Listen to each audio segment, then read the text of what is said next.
परम पूज्य देवाधिदेव 1008 श्री शांतिनाथ भगवान की जय।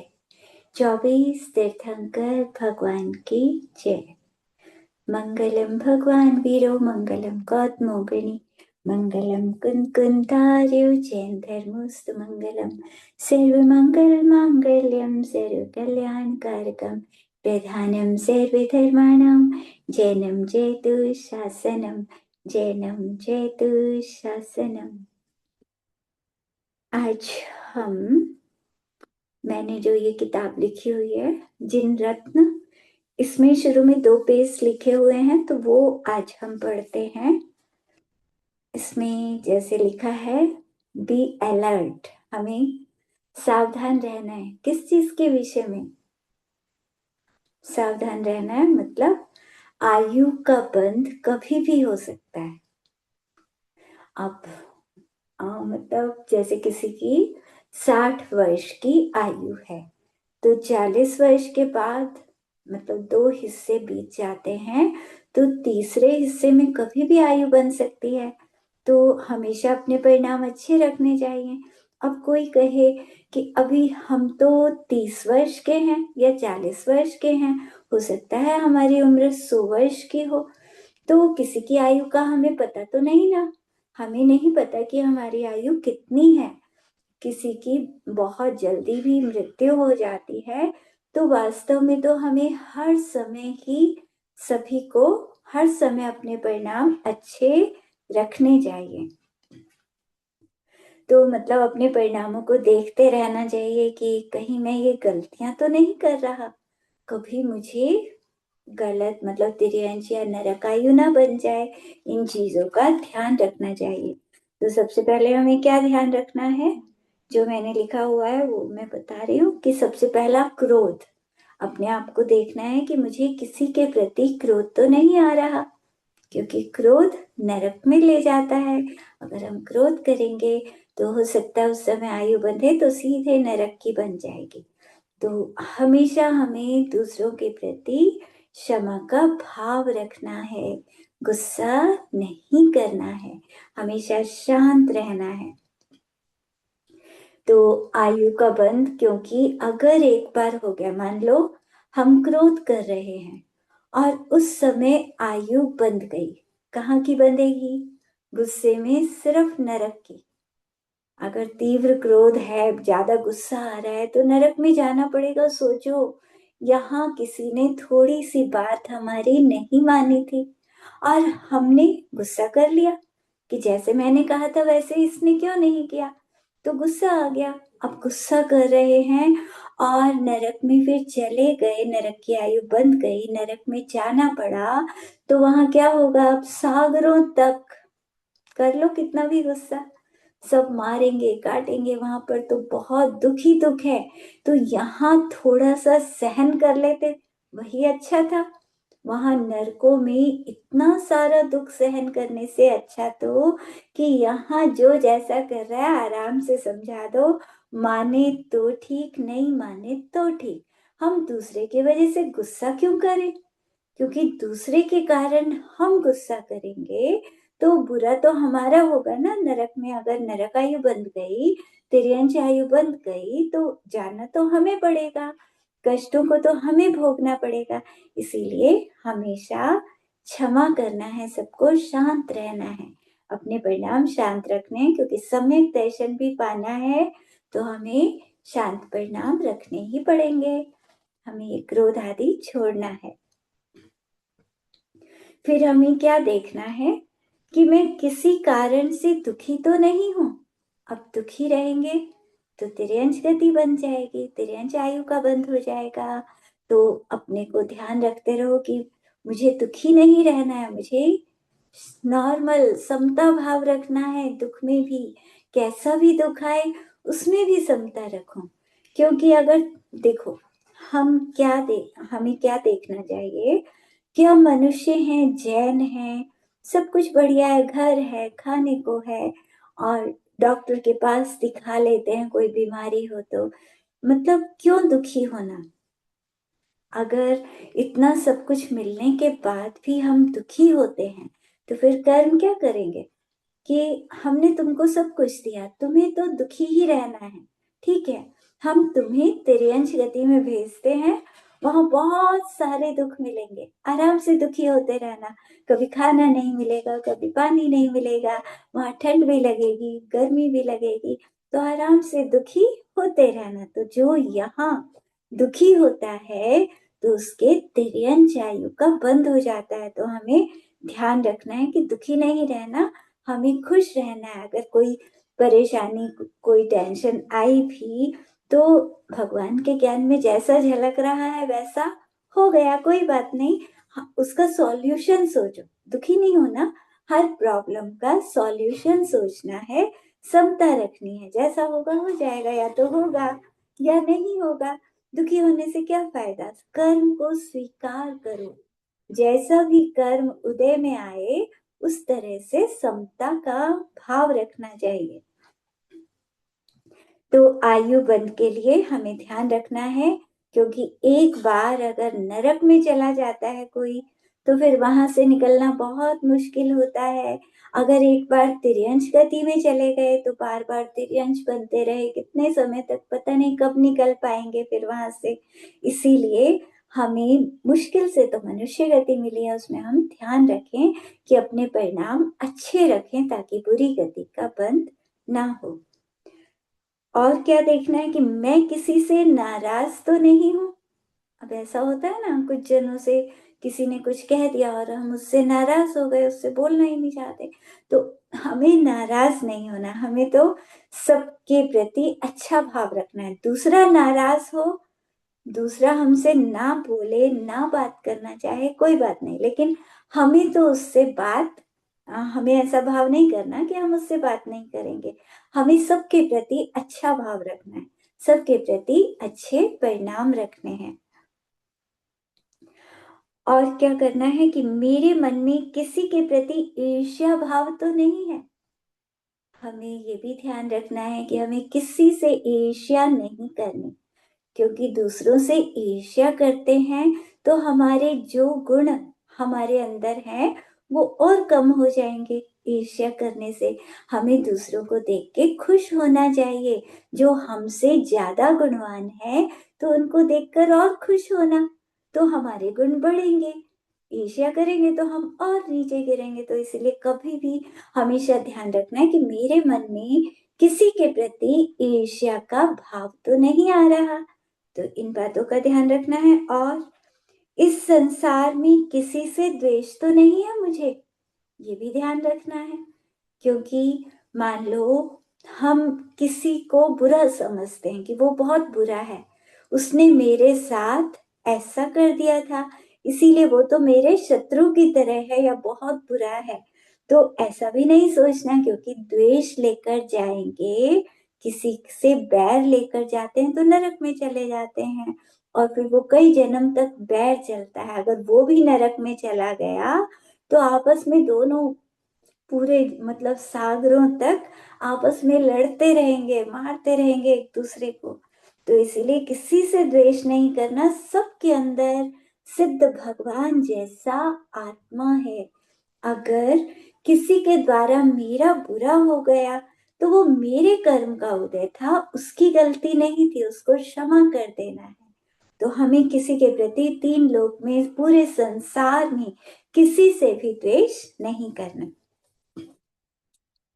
और हमें ध्यान रखना है कि मैंने आत्मा के सिवा इन पुद्गलों को कहीं अपना तो नहीं माना।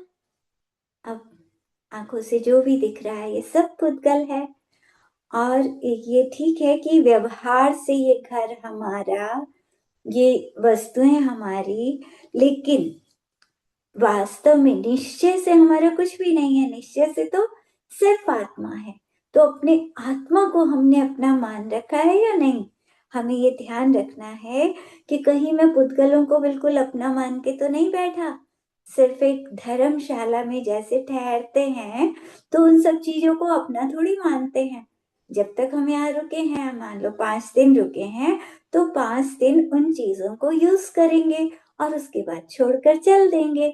तो उसी तरह से ये घर एक धर्मशाला है, और इसमें जब तक हमारा आत्मा यहाँ है तब तक के लिए इन सबको हमें मतलब जरूरत पड़ती है, आवश्यकता पड़ती है, सब चेतन अचेतन सब तरह के परिग्रह की। लेकिन जब हम यहाँ से जाएंगे तो हमारा आत्मा ही साथ होगा। तो आत्मा हमारा अपना है। वास्तव में कौन है हमारा आत्मा? पुद्गलों को अपना मानेंगे तो मिथ्या दृष्टि बन जाएंगे, आत्मा को अपना मानेंगे तो सम्यक दृष्टि बन जाएंगे। तो हमें सम्यक दृष्टि बनना है क्योंकि हमें मोक्ष में जाना है। हमें घूमना नहीं है, बहुत सारा घूम लिए, अनादिकाल से तो घूमे जा रहे हैं, घूमे जा रहे हैं, पूरा 3 लोक कर्मों ने घुमा दिया, क्या अभी भी मन नहीं भरा? तो अब मन भर जाना चाहिए। अब हमें नरकों में नहीं जाना। हम सब नरकों में जा चुके, अनंत बार जा चुके, हम सब तरह के पशु पक्षी बन चुके हैं। अब हमें बिल्कुल नहीं बनना, अब तो भगवान बनना है। तो ऐसे काम करने हैं जिससे भगवान बने। तो हमें ध्यान रखना है कि इस संसार में किसी से हम द्वेष तो नहीं कर रहे और पुद्गलों को अपना तो नहीं मान रहे। मैंने स्वयं को पुद्गलों का कर्ता तो नहीं मान लिया। अब क्या होता है कि अहंकार आ जाता है, मैंने किया, मैंने किया। तो कर्ता अपने आप को नहीं मानना। व्यवहार से ठीक है करता है, लेकिन निश्चय से हम कर्ता नहीं है। तो अहंकार बिल्कुल भी ना लाए। जो भी हम काम कर रहे हैं ठीक है, कर्मों के उदय के अनुसार चल रहा है, लेकिन उसमें अहंकार का भाव न करें। मोक्ष के सिवा अन्य सांसारिक इच्छाएं करके पाप का बंध तो नहीं किया। अब हमें इच्छा करनी है तो कहाँ की करनी है? मोक्ष की। लेकिन हम मांगेंगे हमें धन मिल जाए, हमें ये मिल जाए, गाड़ी मिल जाए। अगर ये सब सांसारिक इच्छाएं करते हैं तो इनसे पाप का बंध होता है। ठीक है, नॉर्मली थोड़ा सा सोचा कोई चीज लानी है, लेकिन उसमें बहुत ज्यादा आसक्ति नहीं करनी। जरूरत है इसीलिए लानी पड़ेगी, तो ठीक है। क्योंकि बहुत ज्यादा इच्छाएं करते हैं तो फिर पाप इतना सारा लग जाता है, फिर अच्छी गति में कैसे जाएंगे? फिर हमें क्या ध्यान रखना है आयु बंध के लिए? पर पुरुष या पर स्त्री के प्रति गलत परिणाम तो नहीं किया। इस संसार में सबको हमने भाई बहन की तरह समझा हुआ है ना। किसी के प्रति गलत भाव तो नहीं करते। अपने पति या पत्नी के सिवा अन्य सबको भाई बहन की तरह समझना चाहिए। बड़े हैं तो पिता के समान, छोटे हैं तो पुत्र पुत्री के समान। इस तरह का परिणाम हमेशा रहना चाहिए। अगर गलत भाव करते हैं तो उससे भी नरक आयु बन जाती है, नरक गति का बंध हो जाता है। तो हमें ध्यान रखना है। ऐसे और भी कारण हैं बहुत सारे, ये तो मैंने थोड़े से लिखे हुए थे, तो ये मैंने बता दिए। 5 पाप ये भी नरक के कारण हैं।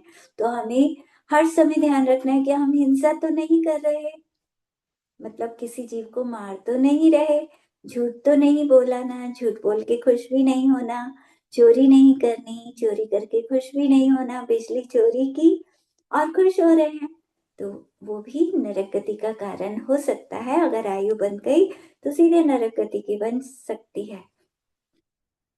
इसी तरह कुशील पाप, सबके प्रति अच्छे परिणाम रखने, और परिग्रह पाप भी नहीं करना, बहुत ज्यादा परिग्रह में आसक्ति नहीं रखनी, जो है उसमें संतोष रखना, उसी में तृप्त रहना, उसी में मतलब खुश रहना जितना मिला है।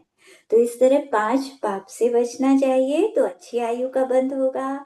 और कषायों से बचना चाहिए, क्रोध मान माया लोभ, चारों कषाय ये भी नरक गति का कारण है। अगर तीव्र कषाय करते हैं तो नरक में, थोड़ी कम करी तो तिर्यंश में पहुंच गए। तो हमें इनको मंद रखना है, आराम से शांति से रहना है, अच्छे परिणाम रखने हैं हर समय, ताकि आयु का बंध जब भी हो तो वो अच्छा हो, है ना। तो ये हमारा हो गया। तो हमें हर समय अलर्ट रहना चाहिए कि कहीं भी बुरे भाव आए तो आयु बंध गई तो फिर पूरे जीवन मतलब अगला जन्म हमारा बिगड़ जाएगा। अगर बुरी आयु बन गई नरक या तिर्यंश की, तो फिर ये मनुष्य भाव पाके भी हमने क्या किया? यहाँ आए, जैन बने, इतने पुण्य किए जो हमें जैन धर्म मिला। कितने हैं मनुष्य? 29 अंक प्रमाण। और उसमें हम आ गए।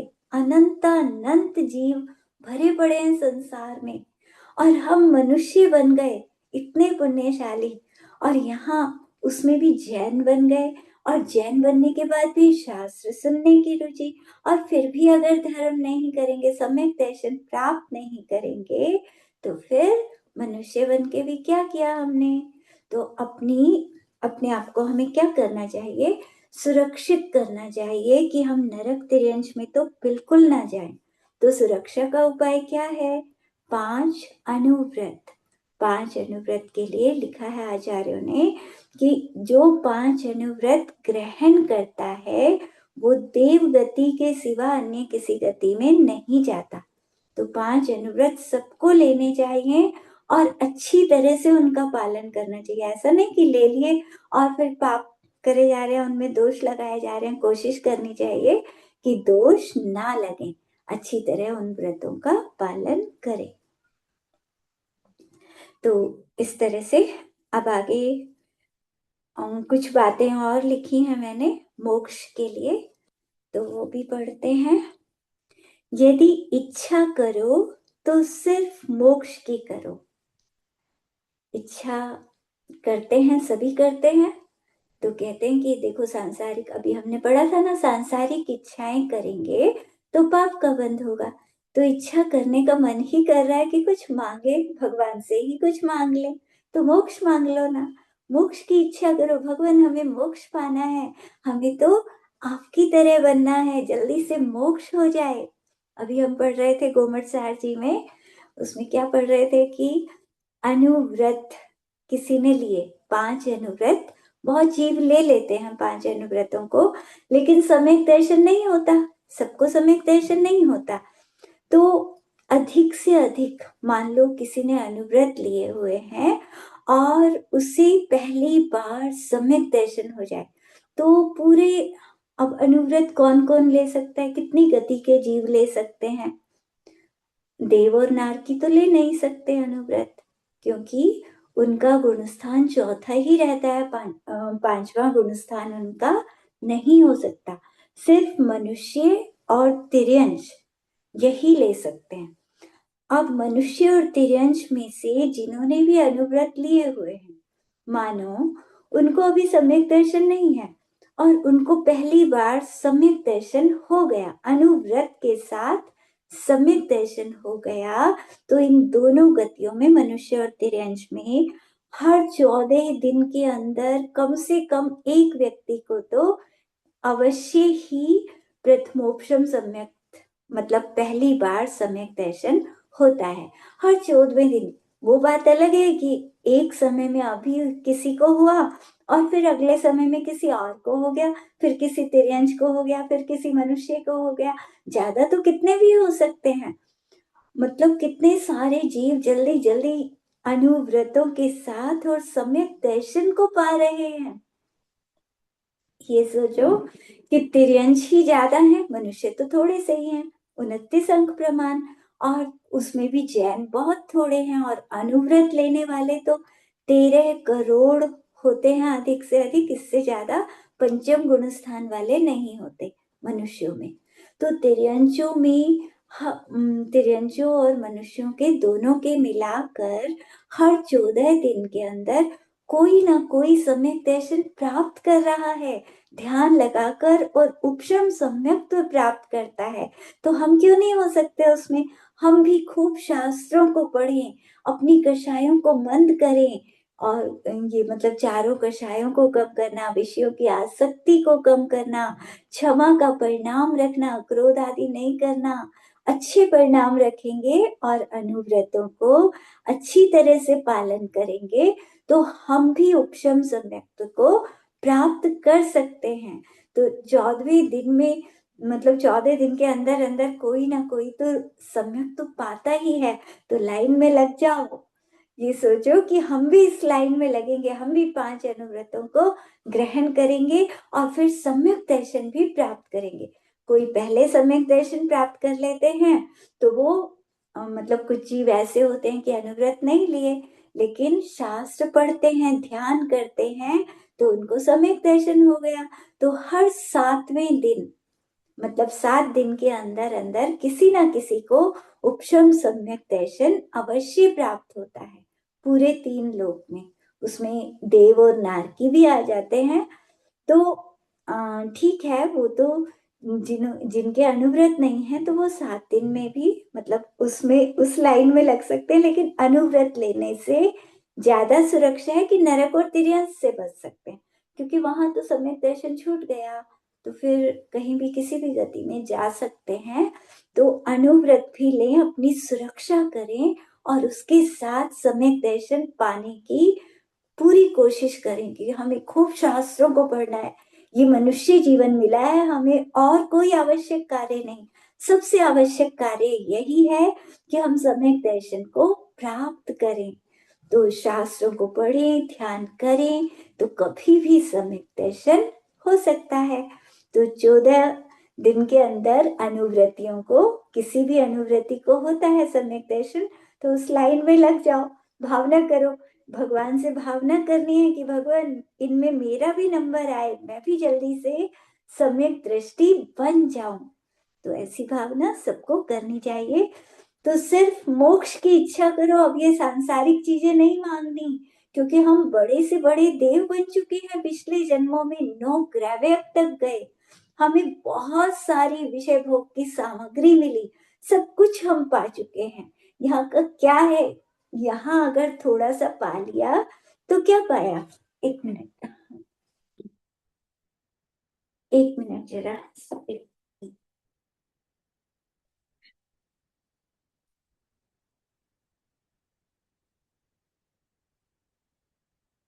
हाँ, तो हम पढ़ रहे थे कि अगर यहाँ हमें थोड़ा वैभव मिल गया तो क्या हुआ।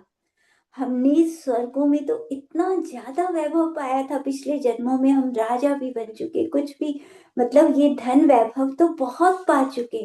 अब हमें धन वैभव की इच्छा नहीं करनी, हमें मोक्ष की इच्छा करनी है। जितनी चाहे करो, सारा दिन करो, बार बार करो मोक्ष की इच्छा, कि भगवान मुझे भी आपकी तरह सिद्ध शिला पर आना है, मुझे भी भगवान बनना है। एक मिनट, थोड़ा धुआं सा आ रहा है।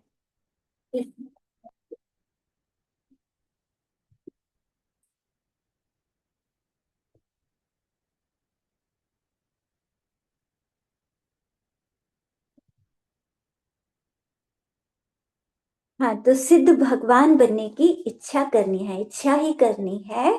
इच्छा करने का मन कर रहा है तो सिद्ध भगवान बनने की करो। जैसे मूलाचार ने समाधि के समय कहा है ना, आचार्य कहते हैं कि जब मृत्यु का समय आता है तो कुछ मांगना नहीं है, बिल्कुल भी निदान नहीं करना, कुछ मांग मत लेना। तो शिष्य बार बार कहता है कि अरे गुरुवर कुछ तो बता दो, कि मैं कुछ तो मांग लूं, थोड़ा सा तो मांगने का मन करता है ना, मतलब थोड़ी सी इच्छा होती है, तो आप कुछ तो बताइए कि मैं क्या मांग सकता हूँ।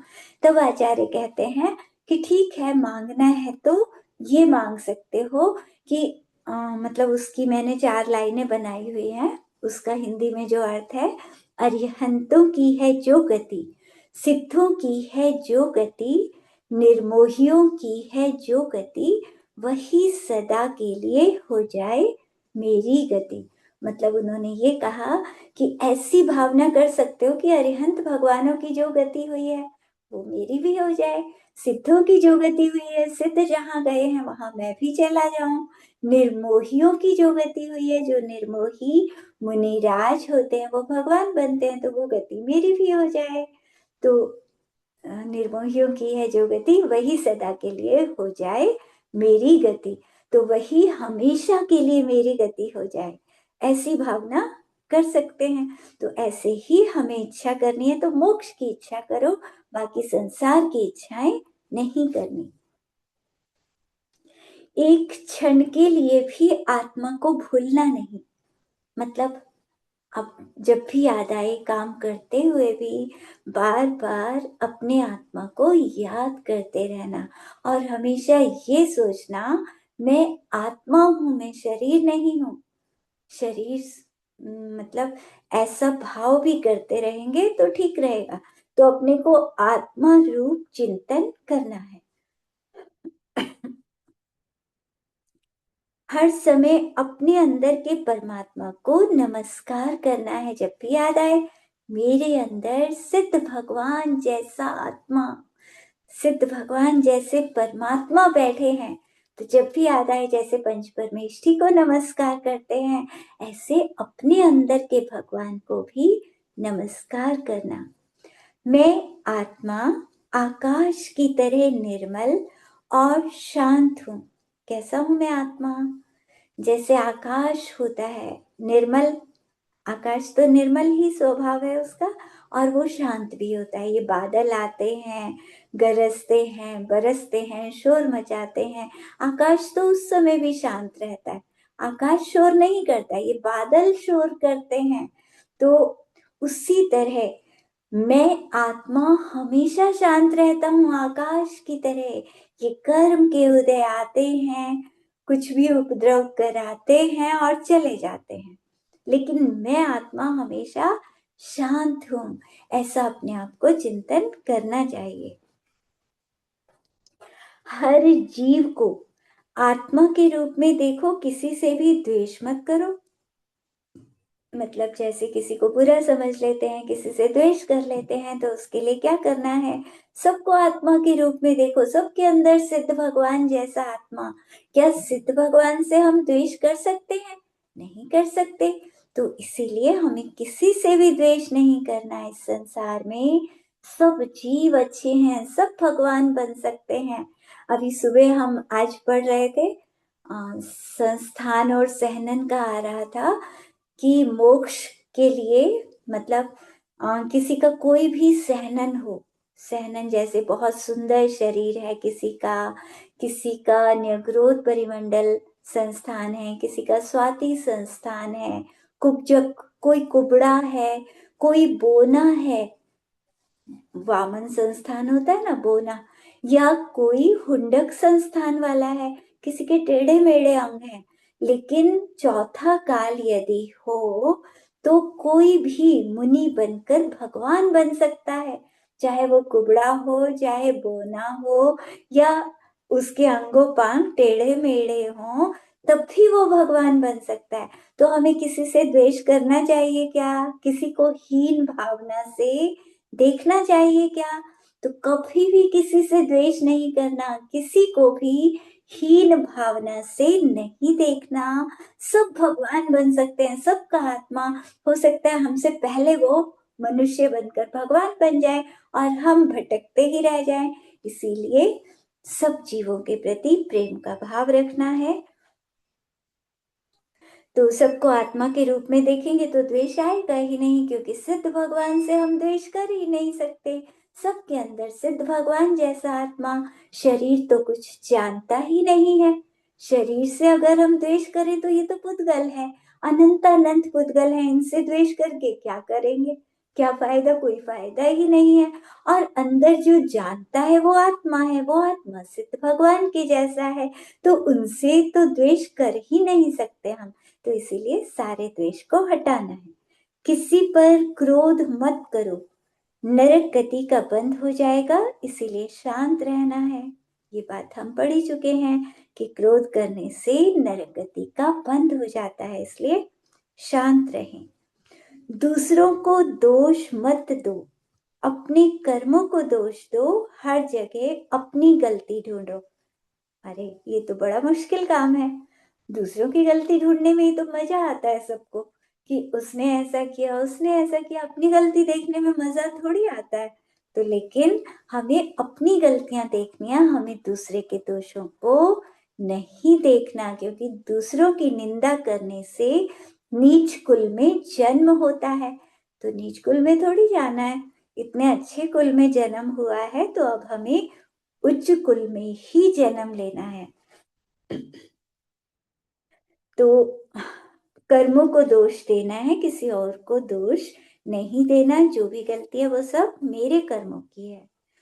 किसी भी जीव का बुरा नहीं सोचना।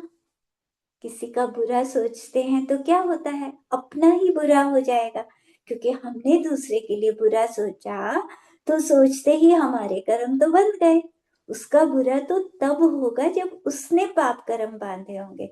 अगर उसने पुण्य बांधा हुआ है तो हमारे सोचने से उसका बुरा थोड़ी हो जाएगा। तो दूसरे का बुरा सोचकर हम अपने कर्म बांध लेते हैं, अपना बुरा कर लेते हैं। इसलिए कभी भी किसी का बुरा नहीं सोचना। अगर दूसरों का सोचना है तो उनका अच्छा सोचो कि सब सुखी हो जाएं, सब स्वस्थ रहें, सब प्रसन्न रहें, सबको सब में दर्शन प्राप्त हो, सब जल्दी से भगवान बने। तो सबके लिए अच्छा सोचेंगे तो अपना अच्छा होगा, हम सुखी रहेंगे, हम स्वस्थ रहेंगे, हम भगवान बनेंगे जल्दी से। इसीलिए हमेशा सबका अच्छा सोचना है। मेरी निंदा करने वालों को भी सम्यक दर्शन की प्राप्ति हो, हमेशा ऐसा भाव रखना है। देखो, जो शास्त्र नहीं पढ़ते, अज्ञानी जीव होते हैं, कोई पढ़कर भी निंदा कर लेते हैं, जो पढ़ते हैं वो भी कभी कभी निंदा करते हैं। तो अगर कोई मेरी निंदा कर रहा है तो मुझे उसके प्रति बुरा नहीं सोचना, उसकी निंदा नहीं करनी। मुझे तो यही सोचना है, कोई बात नहीं, क्षमा क्षमा भाव रखना है सबके प्रति, और ये सोचना है कि उसको भी सम्यक दर्शन की प्राप्ति हो जाए। बेकार वो अपनी मतलब निंदा, मेरी निंदा करके अपने कर्मों को बांध रहा है, वो सम्यक दर्शन प्राप्त करके भगवान बने। क्योंकि निंदा से तो उसको नीच कुल में जाना पड़ेगा, कहीं तिर्यंश बन गया या छोटे कुल में जन्म हो गया तो भगवान कैसे बनेगा। तो निंदा करने वालों को भी हमें क्या सोचना है, सम्यक दर्शन की प्राप्ति हो। मेरा विरोध करने वाले सभी जीव शीघ्र भगवान बने। अब क्या होता है कि हर किसी का कोई ना कोई विरोध करने वाले होते ही हैं। अगर कोई ऊपर बढ़ने लगे, किसी का बहुत यश फैलता है तो उसके विरोधी भी हो जाते हैं। जैसे नेता होते हैं ना, कोई नेता अच्छा, सबको अच्छा लगने लगे तो उसके विरोधी हो जाते हैं, कि बीजेपी के, कांग्रेस विरोधी, या कोई भी सरकार हो उसके कोई ना कोई विरोधी बन जाते हैं। तो ऐसे मतलब जैसे महावीर भगवान थे, महावीर भगवान का समव शरण लगा हुआ था, उसमें मस्करी मुनिराज बैठे हुए थे। और 66 दिन जब हुए थे, गौतम ब्राह्मण वहां आए और दिव्य ध्वनि भगवान की खिल गई थी। तो मस्करी मुनिराज को इतना गुस्सा आया कि मैं 11 अंग का ज्ञान रखने वाला यहाँ बैठा हूं, तब तो दिव्य ध्वनि खिली नहीं, और इस ब्राह्मण के आने से खिल गई। तो गुस्से में वो बाहर निकल गए और बाहर जाकर भगवान की निंदा शुरू कर दी। महावीर भगवान को ढोंगी और पता नहीं क्या क्या बोला। तो भगवान की मतलब समूह शरण लगा हुआ है तीर्थंकर भगवान का, और उनकी बाहर कोई निंदा कर रहा है। निंदा करने वाले तो भगवान को भी नहीं छोड़ते। तो अगर कोई हमारी निंदा करे तो कोई परेशान नहीं होना, कोई टेंशन नहीं लेना, कोई बात नहीं, ये निंदा करने वाले भी भगवान बने। हमें सबका मतलब, चाहे कोई हमारा कितना ही विरोध करे, कोई निंदा करे, अगर हमें पता है कि हम बिल्कुल सही हैं, हम सही मार्ग पर चल रहे हैं, तो फिर हम उस धर्म के मार्ग पर चलते रहें। हमें किसी के विरोध की, किसी की निंदा की परवाह नहीं करना, उनके लिए बुरा भी नहीं सोचना, उनके लिए अच्छी भावना करनी है कि कोई बात नहीं, मेरा सबके लिए आशीर्वाद, सब सुखी रहें, सब सम्यक दर्शन प्राप्त करें। निंदा करने से नीच कुल में जन्म होता है, इसीलिए मैं किसी की निंदा ना करूं। हमें अपना ध्यान रखना है कि हमें किसी की निंदा नहीं करनी, नीच कुल में हमें नहीं जाना। और संत साधु धर्मात्मा, धर्मात्मा की तो कभी भी नहीं करनी, उससे तो और बहुत ज्यादा पाप लग जाता है। मुनिराज की निंदा से तो शास्त्रों में पढ़ा है ना, कि किसी ने निंदा करी और उसके कोढ़ हो गया, 7 दिन के अंदर ही कोढ़ हो जाता है। और कोई निंदा करता है तो किसी किसी को उसी समय ऐसा कुछ हो जाता है। जैसे राजा रानी का हमने पढ़ा था ना, कि कोई राजा अपनी रानी के पास था और इतने में पता लगा कि मुनिराज आ गए, तो राजा उनको आहार देने के लिए चला गया। तो रानी को बहुत बुरा लगा, बहुत गुस्सा आया कि ये मुनि क्यों आ गए, क्यों हमारे मतलब बातों में विघ्न डाल दी इन्होंने। तो उनकी निंदा करी। तो राजा कह के गया था कि मैं आहार देकर अभी आता हूँ वापस। तो जब तक वो वापस आया तब तक उसके शरीर में मतलब अ, बीमारी आ गई थी। उसका शरीर इतनी देर में ही मतलब उसने ऐसे ऐसे भाव कर लिए मुनिराज के प्रति कि वो तभी उसका शरीर ऐसा हो गया बिल्कुल। उस पर मतलब वो दाने दाने से आ गए, उसका शरीर कुरूप हो गया। तो राजा ने देखा जब उसका शरीर कि अरे ये तो इतनी सुंदर थी और अभी कुछ ही देर में ऐसा रूप हो गया, तो वो समझ गया कि इसने मुनिराज की निंदा की होगी। तो मतलब ये परेशान तो हो ही रही थी कि मैं क्यों जा रहा हूँ, तो मुनि निंदा के कारण इसको ऐसी बीमारी हो गई है। तो उसे देखकर राजा को वैराग्य आया और उसने जाकर दीक्षा ले ली। तो कभी भी मतलब साधुओं की निंदा तो कभी भी नहीं करना। जितने बड़े धर्मात्मा की हम निंदा करेंगे उतना ज्यादा पाप लगेगा। प्रतिमाधारियों की भी निंदा नहीं करें। मतलब कोई भी, चाहे प्रतिमा नहीं भी है, कोई सम्यक दृष्टि है या मिथ्या दृष्टि की भी निंदा क्यों करना। निंदा करने से तो पाप ही लगता है ना। किसी की भी निंदा हमें नहीं करनी चाहिए, क्योंकि हमें भगवान बनना है, नीच कुल में जन्म नहीं लेना।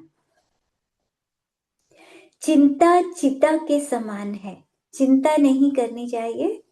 चिंता करते हैं किसी भी चीज की, चिंता टेंशन, तो क्या होता है उससे अपने आप को और बीमार कर लेते हैं। चिंता करने से शरीर में बहुत सारी बीमारियां आ जाती हैं और जल्दी मृत्यु भी हो सकती है उससे। तो चिंता को चिता के समान कहा है। अगर चिता पे जाना है जल्दी तो करते रहो चिंता, नहीं तो खुश रहो। कैसे भी कर्म आते रहें कोई बात नहीं, हमें खुश रहना है, प्रसन्न रहना है, हमें दुखी नहीं होना। पाप कर्मों को कम करने के लिए हर समय मन में भाव सहित नमोकार मंत्र पढ़ते रहें। तो पापों को कम करना है तो उसके लिए क्या करना है, मन में भाव सहित, ऐसे नहीं ऊपर ऊपर से, थोड़ा भाव भी रखें। नमो अरिहंतानम पढ़ रहे हैं तो सब अरिहंतों को नमस्कार, नमो सिद्धानम सिद्धों को नमस्कार। तो थोड़ा भाव सहित पढ़ते रहेंगे तो उससे हमारे पाप कर्म हटते हैं, कम उदय में आते हैं। निश्चय से मैं दुखी कहाँ हूं, मन ही तो दुखी होता है। मेरा काम तो सिर्फ इतना है कि संसार के नाटक को जानता रहूं, देखता रहूं। तो निश्चय से देखें तो मैं दुखी होता ही नहीं, मैं आत्मा तो अंदर आराम से बैठा हूं। ये कर्म उदय में आते हैं दुख वाले और मन को दुखी कराते हैं। तो मन के दुखी होने को अपना नहीं मानना, ये कर्म मन में आते हैं वो मेरे आत्मा में झलक जाते हैं। तो मेरे आत्मा में सिर्फ झलक रहे हैं, मैं दुखी नहीं हूं। तो अपने आप को खुश रखना है, कैसे भी कर्म आते रहे कोई बात नहीं, ये कर्म है, ये सब कर्मों का काम है। मेरा काम क्या है, ये नाटक चल रहा है संसार, इसे जानो और देखो बस। अच्छा हुआ उसे भी जाना, बुरा हुआ उससे भी जाना, घबराना नहीं। जैसे श्रीपाल ने देखा था ना नाटक, श्रीपाल उनकी मतलब जो पत्नी थी, जहाज में जब वो जा रहे थे तो सेठ ने उनको गिरवा दिया था श्रीपाल को समुद्र में। और समुद्र में 1 महीने तक तैर कर तब वो किनारे पर पहुंचे थे, क्योंकि उन्हें उसी जन्म में मोक्ष जाना था। तो मर तो सकते नहीं थे, वो बच गए, 1 महीने में पहुंच गए किनारे पर। तो वहां के राजा ने अपनी बेटी की शादी कर दी। मुनिराज ने बताया था कि जो समुद्र हाथों से तैर कर समुद्र में से आएगा उससे तुम्हारी बेटी बेटी का विवाह होगा। तो विवाह कर दिया उससे। तो अब जो पत्नी थी उसको मतलब जिस सेठ ने उसको गिरवाया था श्रीपाल को, तो कुछ दिनों के बाद वो सेठ वहां पहुंच जाता है उस राजा के पास। और वो तो सोचता है कि श्रीपाल मर चुका, लेकिन जब राजा के पास बैठा हुआ उसको देखता है तो वो घबरा जाता है कि अरे ये क्या हुआ। तो फिर वो उसको मरवाने के लिए, कि कहीं ये सच ना बता दे राजा को, उसको मरवाने के लिए कुछ भांड होते हैं उनको भेजता है कि दरबार में जाओ और इस तरह से नाटक करना कि शिवपाल तो तुम्हारा बेटा है। तो उस तरह से वो करते हैं तो राजा को बहुत क्रोध आता है कि अच्छा, तू इतनी छोटी जाति का है। शिवपाल को कहते हैं और मेरी बेटी से शादी कर ली, तूने बताया क्यों नहीं पहले। तो इसको मतलब फांसी पे लटका दो, ऐसा ऑर्डर दे देते हैं, ऐसा जानकर कि ये छोटे कुल का है। अब शिवपाल कुछ नहीं बोलते। वो सोचते हैं कि ठीक है, अभी मैं समुद्र में गिरा था तो वहां से बच गया, तो अब ये दूसरा नाटक शुरू हो गया संसार का। ये संसार पूरा एक नाटक ही है, कभी कुछ चलता ही रहता है। कोई बात नहीं, ये भी देख लेता हूँ। अगर मृत्यु आनी ही है तो कोई बात नहीं, उसे भी देखूंगा। तो उन्होंने कुछ नहीं बताया कि मैं जैन हूँ और मैं धर्मात्मा हूँ, अपने बारे में कोई बात नहीं बताई। मौन रहे बिल्कुल और चुपचाप चले गए फांसी पे चढ़ने के लिए। तो जब उसको ले जा रहे थे तो उनकी पत्नी को पता लगा, जो राजा की बेटी थी, उसे पता लगा तो एकदम उसने वो श्रीपाल के पास गई और उनसे कहा कि आप बताओ ना, आप किस कुल के हो, आप हो ही नहीं सकता कि आप इस कुल के हो, आप मुंह से बोलो ना, कुछ तो बताओ। तब भी वो चुप रहा। तो उसने कहा कि मतलब मैं मर जाऊंगी नहीं तो आप बताओ, कुछ तो बताओ। तो वो शिवपाल कहते हैं कि मतलब समुद्र के किनारे जहाज आया था ना, वो सेठ जिस जहाज में थे, तो कहते हैं कि जहाज पर जाकर रैन मंजूषा होगी उससे पूछ लो। रैन मंजूषा उनकी पहली पत्नी थी जो जहाज पर थी। तो वो वहां जाके आवाज लगाती है, रैन मंजूषा से बात करती है। तो रैन मंजूषा आकर राजा को सारी बात बताती है कि ये तो बहुत उत्तम कुल के हैं और ये राजा थे वहां के। तो इस तरह से सारा बताती है। तो फिर राजा छोड़ देते हैं शिवपाल को। तो शिवपाल मतलब संसार का नाटक देखते रहे कि जो हो रहा है होने दो, कोई बात नहीं। तो इसी तरह हमें भी जैसे हमारे कर्म होंगे, कभी मृत्यु आनी है तभी तो आएगी। अगर मृत्यु आनी ही नहीं तो हम अपने आप बच जाएंगे। तो ठीक है, पुरुषार्थ तो करना है थोड़ा बहुत, लेकिन उन्होंने तो वो तो मजे लेने के लिए देख रहे थे संसार के नाटक को। तो हमें भी नाटक की तरह ही देखना है वैसे संसार को, कि इस पूरा संसार एक नाटक है, नाटक की तरह मैं इसे देखूं। ये मोह राग द्वेष आदि कितने भी उपद्रव करें, मोह राग द्वेष, कभी मोह आता है, कभी राग आता है, कभी द्वेष आता है, तो ये उपद्रव करते हैं ना, कर्म उदय में आते हैं।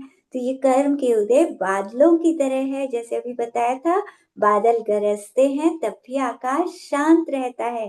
तो ऐसे ही कर्म के उदय आते हैं, लेकिन मैं आत्मा उस समय भी परम शांत हूँ। निश्चय से मेरा आत्मा तो हमेशा अपने में रहता है, वो बाहर देखता भी नहीं कि तुम क्या कर रहे हो, तुम गुस्सा कर रहे हो या परेशान हो रहे हो, आत्मा को कोई मतलब नहीं। तो निश्चय से हम कभी भी उस आत्मा को अपने अंदर चिंतन कर सकते हैं कि मेरा आत्मा तो अंदर भगवान की तरह बैठा हुआ है। मैं आत्मा दर्पण के समान हूँ। ये शरीर के रोग मेरे आत्मा में सिर्फ झलकते हैं। तो किसके समान हूँ? शीशे की तरह। जैसे शीशे में जो सामने आता है वो सब झलक जाता है।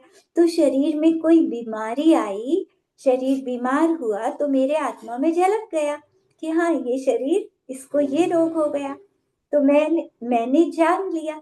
अब जैसे बाहर आग लगी, दर्पण में झलकी, तो दर्पण में तो आग नहीं लगी, आग तो बाहर लग रही है, दर्पण में सिर्फ झलक रही है। उसी तरह बीमारी आई तो शरीर में आई, आत्मा में तो नहीं आई। आत्मा तो कभी बीमार होता ही नहीं, आत्मा तो हमेशा बिल्कुल ठीक रहता है। तो मेरे में झलक रही है बीमारी, मैं तो बिल्कुल ठीक हूँ, मैं तो दर्पण की तरह हूँ। तो अपने आत्मा को दर्पण की तरह हमेशा समझना चाहिए, बीमारियों में भी घबराना नहीं। निश्चय से मैं शरीर नहीं, मन नहीं, वाणी नहीं, मैं सिर्फ इन्हें जानता हुए देखता हूँ। तो व्यवहार से तो ठीक है कि ये शरीर मेरा, मन मेरा, वचन मेरे, लेकिन निश्चय की दृष्टि क्या कहती है कि मैं तो आत्मा हूं, ये शरीर मेरा कहाँ है, छोड़ के चला जाऊंगा, एक सेकंड भी नहीं लगेगा, कभी भी इसको छोड़कर चल दूंगा। ये मन भी यहीं रह जाएगा, ये भी शरीर के साथ रहेगा। ये वाणी, ये सब पुद्गल हैं, मेरे नहीं है, मैं इन्हें जानता हूँ, देखता हूँ। तो इन सबको जानना देखना है, तो मतलब इनको अपना नहीं मानना है। शरीर बीमार हुआ तो शरीर मेरा है ही कहाँ, ये इसकी मृत्यु हो गई तो दूसरा शरीर मिल जाएगा। तो इस तरह से अपने आप को आत्मा रूप मानेंगे तो हम दुखी नहीं होंगे। निश्चय से मैं किसी का नहीं, कोई मेरा नहीं, सिर्फ मेरा आत्मा ही मेरा है। निश्चय से देखें तो मैं किसी का हूं क्या? मैं किसी का नहीं हूं। कोई मेरा है क्या? अगर मेरा होता तो मरने पर साथ जाता ना।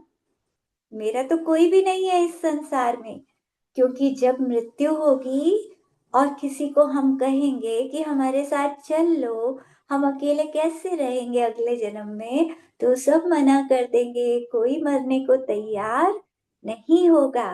तो इसीलिए वास्तव में कौन है मेरा जो मेरे साथ जाता है? मेरा आत्मा, वो मेरा अपना है। बाकी सब तो एक जन्म के हैं। जब तक हम यहाँ हैं, इस शरीर में हैं, तब तक तो हमारा सब ध्यान रखेंगे, सब काम मतलब सेवा भी करेंगे, सब कुछ करेंगे, लेकिन अगले जन्म में तो कोई नहीं जाएगा। इसीलिए अगले जन्म जन्म का साथी हमारा आत्मा है। ये सब एक जन्म के और जन्म जन्म का आत्मा। तो ज्यादा प्रेम किससे करना है? जो हमेशा हमारे साथ रहेगा आत्मा, उससे हमें ज्यादा प्रेम करना है। एक भाव तक जो साथ रहेंगे उनसे थोड़ा कम करना है, उनसे मोह घटाते जाना है। सभी जीवों के प्रति हमेशा क्षमा का भाव रखना है, किसी के प्रति भी क्रोध नहीं करना। हर परिस्थिति में खुश रहो, फूलों की तरह मुस्कुराते रहो। तो कैसी भी परिस्थिति हो, कुछ भी कर्म उदय में आते रहें, हमें खुश रहना चाहिए। जैसे फूल कांटों में भी मुस्कुराते हैं, तो ऐसे कितने भी बुरे कर्म आते रहें तब भी हमें मुस्कुराते रहना चाहिए। तो हम अपने आप को आत्मा मानेंगे तो हमें कोई दुख ही नहीं होगा। हमारा आत्मा तो भगवान की तरह है, हमेशा बिल्कुल बढ़िया है, आत्मा को कुछ नहीं होता, तो हमेशा मुस्कुराते रहेंगे। तो ये मैंने लिखे थे 2 पेज, ये मैंने पढ़ लिए। अभी थोड़ा सा टाइम है, कल थोड़े से मंत्र रह गए थे, वो भी मैं पढ़ लेती हूँ। 31 मंत्र हमारे हमने पढ़ लिए थे। अब अगला पढ़ते हैं। ओम ह्रीम शील सागराय नमः। शील के सागर भगवान, जितने भी भगवान होते हैं, सबने ब्रह्मचर्य व्रत के 18,000 भेदों को पूर्ण कर दिया। तो ऐसे शील के सागर सब भगवानों को हमारा नमस्कार। और भावना क्या करनी है कि हमारा आत्मा, हम भी ब्रह्मचर्य की पूर्णता को प्राप्त करें, जल्दी से हम भी शील के सागर बन जाएं, 18,000 भेद हमारे भी पूरे हो जाएं। ओम ह्रीम निर्विघ्नाय नमः। निर्विघ्न, भगवान को कोई बाधा नहीं आती, तो ऐसे हम भी निर्विघ्न हो जाएं, हमारी भी सब बाधा दूर हो जाएं। कोई बाधा आई हो तो इस मंत्र को पढ़ सकते हैं उन बाधाओं को दूर करने के लिए। ओम ह्रीम निर्विघ्नाय नमः। ओम ह्रीम कर्म काष्ठ शुशुक्षणाय नमः। मतलब कर्म, जैसे लकड़ी होती है ना, लकड़ी जल जाती है अग्नि से, तो ये कर्म रूपी लकड़ी, इनको जला दिया आपने। ऐसे सब भगवानों को हमारा नमस्कार। तो हमारे अंदर भी ऐसी शक्ति आए कि हम भी इन अंदर में जो भरे पड़े हैं कर्म, अनंत अनंत, इन सबको जला दें, इन सबको नष्ट कर दें। ध्यान की ऐसी अग्नि लगे, इतना अच्छा ध्यान हम करें कि सारे कर्म नष्ट होते चले जाएं। हमारे अंदर इतनी शक्ति है कि चौथे काल में अगर हम ध्यान लगाएं तो अंतर मुहूर्त में मुनि बनकर अगर ध्यान मतलब वज्र वृषभ नाराज सहनन के साथ ध्यान लगाएंगे तो अंतर मुहूर्त में सारे कर्मों को नष्ट कर सकते हैं। ओम ह्रीम, एक बार फिर देख ले इस मंत्र को। ओम ह्रीम कर्म काष्ठ शुशुक्षणाय नमः। तो कर्मों को नष्ट करने की इच्छा हो तो ये मंत्र भी पढ़ा जा सकता है। जैसे कभी पाप कर्म ज्यादा उदय में आ रहे हैं, किसी के बहुत परेशानियां आ रही हैं, तो उस समय भी इस मंत्र को पढ़ सकते हैं कि वो जो पाप कर्म है वो सब नष्ट हो जाए। इस मंत्र की खूब जाप करें उसमें। ओम ह्रीम आत्मज्ञाय नमः। आप आत्मा को जानने वाले हैं, आप सबने आत्मा को जाना, तो ऐसे सारे भगवानों को नमस्कार।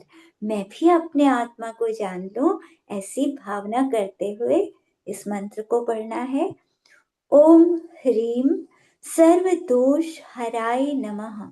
सब दोषों को आपने नष्ट कर दिया, आपके अंदर कोई भी राग द्वेष कषाय क्रोध आदि कुछ भी तो दोष नहीं रहा, तो ऐसे मेरे अंदर के भी दोष नष्ट हो जाएं। किसी को लगता है ना कि अरे मेरे अंदर बहुत दोष है, मेरे अंदर बहुत कमियां हैं, मुझे गुस्सा भी आ जाता है, मैं किसी की बुराई भी कर लेता हूँ, तो अपने दोषों को अगर नष्ट करना है कि मैं भी अच्छा बन जाऊं तो इस मंत्र को पढ़ना चाहिए। ओम ह्रीम सर्व दोष हराय नमः। आप सबके दोषों को हर लेते हैं, तो सबके दोषों को नष्ट करने वाले भगवान मेरे दोषों को भी नष्ट करो। ओम ह्रीम जित क्रोधाय नमः। आपने क्रोध को जीत लिया, मैं भी अपने क्रोध को जीत लूं। तो किसी को क्रोध आता है और ज्यादा आता है या आता है वो मतलब क्रोध को जीत नहीं पा रहा जो, तो उसको ये मंत्र पढ़ना चाहिए जित क्रोधाय। ओम ह्रीम जित क्रोधाय नमः। इस मंत्र की जाप करेंगे तो फिर भावना करें उसमें कि भगवान जैसे आपने क्रोध को जीता ऐसे इस क्रोध शत्रु को मैं भी जीत लूं, तो उससे प्रभाव पड़ेगा इस मंत्र का। ओम ह्रीम जित क्लेशाय नमः। आपने सब तरह के क्लेशों को जीत लिया और आप दूसरों के भी क्लेशों को जीत नष्ट कर देते हैं। कोई दूसरा दुखी हो परेशान हो उसके भी क्लेश नष्ट होते हैं। ओम ह्रीम सदा तृप्ताय नमः। आप अपने में सदा तृप्त हैं, आपको कोई इच्छा नहीं, अपने आनंद में रहते हैं। हर क्षण मतलब हर समय आपका अपने आनंद में जा रहा है, एक क्षण के लिए भी पर में उपयोग नहीं जाता। तो ऐसे तृप्त मैं भी हो जाऊं, मुझे भी आत्मा में ऐसा आनंद आए कि मुझे कोई पर की आवश्यकता ही ना पड़े। ओम ह्रीम सौम्याय नमः। आप बहुत सौम्य हैं, बिल्कुल समता शांत स्वरूपी हैं।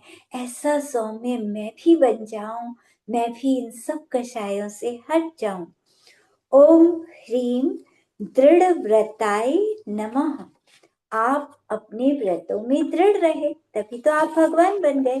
तो ऐसे मैं भी अपने व्रतों में दृढ़ हो जाऊं और आपकी तरह भगवान बन जाऊं। तो ऐसे भावना करनी है। जवानी के ज्ञान तेज सुजीलो का लोक, सोवानी मस्तक चढ़ो सदा दे धो दो। कि जिनवानी भारती तुझे जब दिन रैन, जो तेरी शरणा गए सो पावे सुख चैन।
आंखें बंद करेंगे।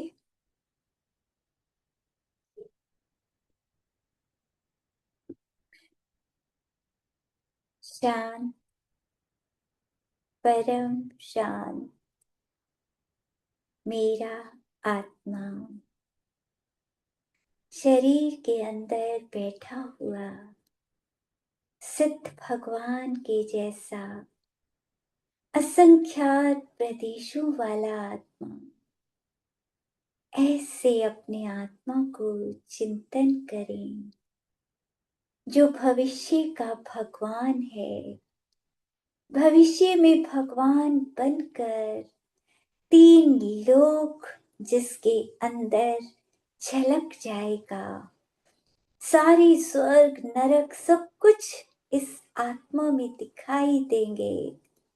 ऐसा महान मैं परमात्म तत्व हूं। आज इन्हीं आत्मा के प्रदेशों में हम चिंतन करेंगे, अरिहंत भगवान का, पंच परमेष्ठी का चिंतन करेंगे।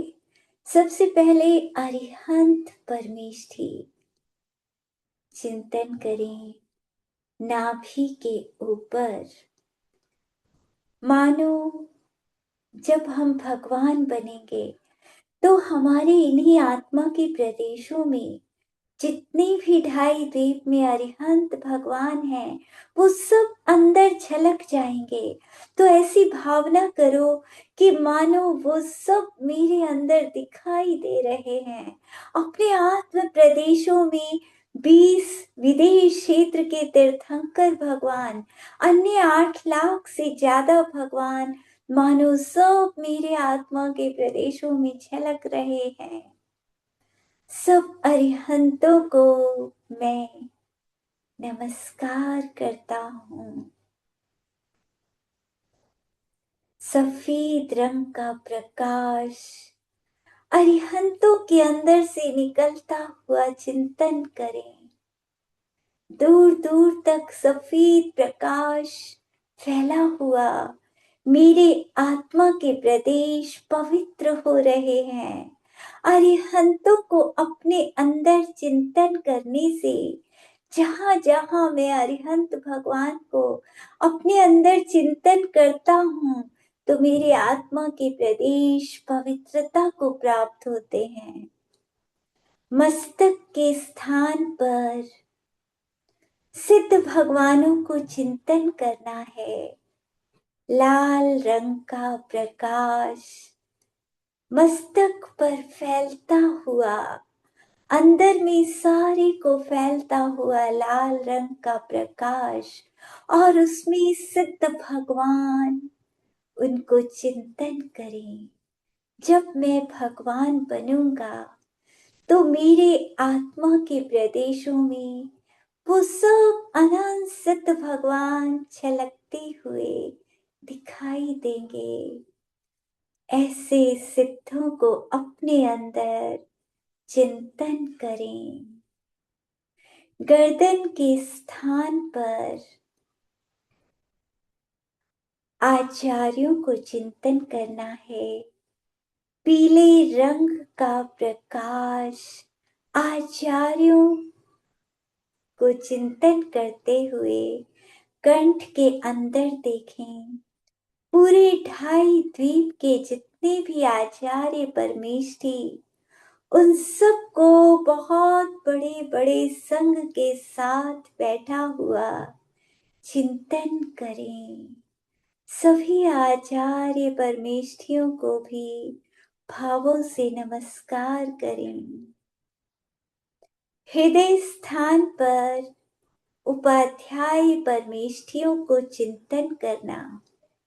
जितने भी उपाध्याय परमेष्ठी 2.5 द्वीप में द्वादशांग का जिनको ज्ञान है, वो सब मेरे आत्म प्रदेशों में झलकेंगे जब मैं भगवान बनूंगा।